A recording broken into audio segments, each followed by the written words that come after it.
অসমবাসী ৰাইজৰ বাবে আহিছে ইতিমধ্যে সুখবৰ।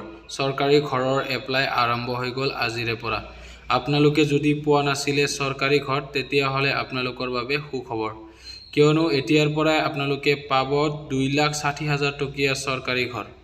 অসম চৰকাৰক কেন্দ্ৰীয় চৰকাৰে দিয়া নিৰ্দেশ মৰ্মে তেওঁলোকে লাভ কৰিব 1,30,000 ঘৰ। আৰু pmais.gov.in বুলি আপোনালোকে সাৰ্চ কৰিলেই আপোনালোকে এপ্লাই কৰিব পাৰিব এই ঘৰ। যিহেতু যিসকল দৰিদ্ৰ শ্ৰেণীয়ে এই ঘৰ পোৱা নাছিলে সেই সকলোৰ বাবে আহি গৈছে এই ঘৰ।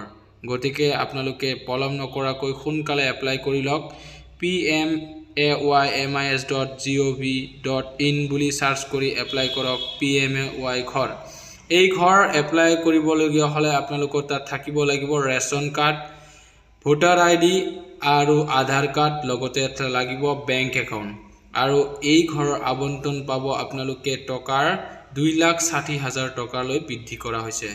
গতিকে আপোনালোকে দেৰি নকৰাকৈ এপ্লাই কৰক চৰকাৰী ঘৰ।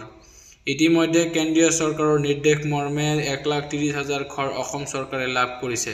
সোনকালে কৰক ইয়াক। অফলাইন